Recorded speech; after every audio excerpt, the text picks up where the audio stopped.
अस्सलाम वालेकुम फ्रेंड्स, कैसे हैं आप सब। उम्मीद है खैरियत होगी। अल्लाह पाक आप लोगों को सेहत और तंदुरुस्त रखे और अल्लाह पाक रमज़ान अल मुबारक की नेमतें लूटने की तौफीक अता फ़रमाए।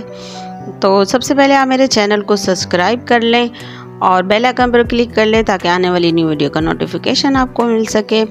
तो आज हम बना रहे हैं बर्गर। क्विक कुकिंग में आज देखेंगे बर्गर और सिंपल सा बर्गर, सादा बर्गर बना रही हूँ। यमी यमी मज़ेदार सा, ज़रूर बनाइएगा, ट्राई कीजिएगा, मेरी रेसिपी को फॉलो कीजिएगा और फीडबैक ज़रूर दीजिएगा कि कैसा बना। तो सिंपल ये मैंने इसको रोस्ट कर लिया है दोनों पीसेस को और मैंने इसके ऊपर डाला है मायोनीज़ और मैंने डाल दिया है आलू का कबाब। आलू का कबाब की रेसिपी मेरे पिछली वीडियो में मेरे चैनल पर मौजूद है।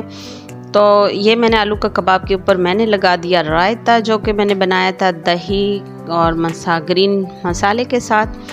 तो रायता अच्छे से मैंने रायता डाल दिया इसके ऊपर और मैंने लगाया कड़ी पत्ता।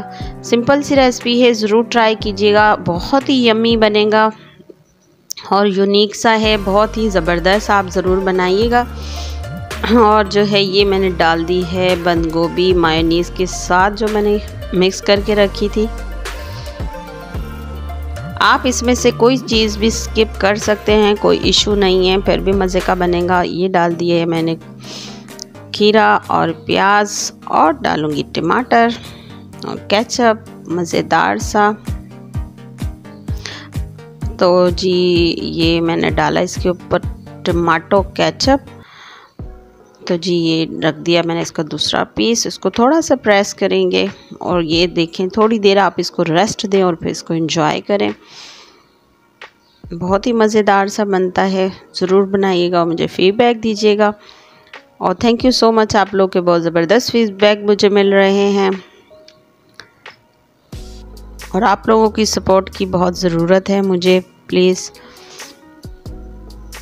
तो इस तरह से आप इसको बनाएं और मज़ेदार सा, और ये आप हल्का फुल्का सा है, ये आप इफ्तारी में भी इस तरह से बना सकते हैं।